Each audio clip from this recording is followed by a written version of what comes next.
Hello and welcome to today's episode of Talk Football with Tyrone podcast, where we discuss the latest happenings in the world of football.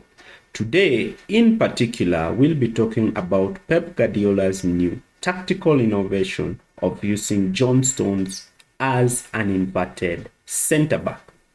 In the recent matches involving Manchester City, especially in the Champions League game against Bayern Munich, Pep Guardiola was seen using John Stones as an inverted centre-back who pushes forward into midfield.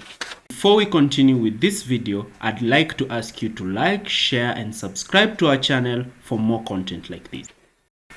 In a recent interview, Pep Guardiola was asked by a journalist, "Do you still have faith?" referring to Kyle Walker. "He can do that," referring to playing as an inverted fullback. Pep Guardiola's response, no, he cannot do it. He got past Kyle Walker. This is not about his playing style. It is about our current playing style. He has other characteristics, he said. He has done it before in a 4 with Joao and Alex coming inside as fullbacks.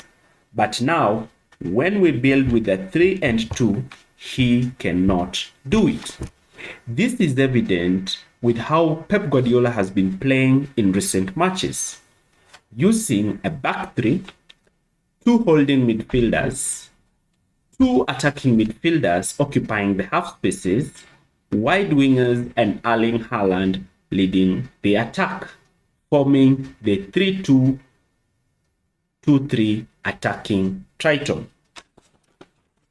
So, who is an inverted centre-back? Many are not familiar with the concept of an inverted centre-back.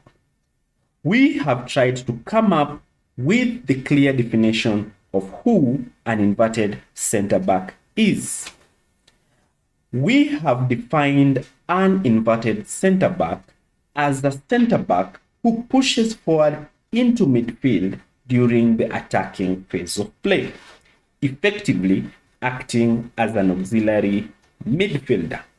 This can create numerical advantage in midfield and provide passing options for the players in attack. In the case of Manchester City, Pep Guardiola has been using John Stones in particular as an inverted centre-back. In recent matches, especially the Champions League 3-0 win over Bayern Munich, Stones was seen frequently pushing into the midfield and linking up with the likes of Kevin De Bruyne, Rodri and Ilkay Gundogan. This tactical shift by Pep Guardiola has been praised by many football pundits and fans alike, as it is not only provides an extra dimension to City's attacking play, but also allows them to maintain possession better in midfield. Stone's ball-playing abilities have always been one of his key strengths, and his new role suits him perfectly. However, this new tactical innovation is not without its risks. With Stones frequently pushing into midfield, it can leave huge gaps in the defensive line that opposition players can exploit on counter-attacks.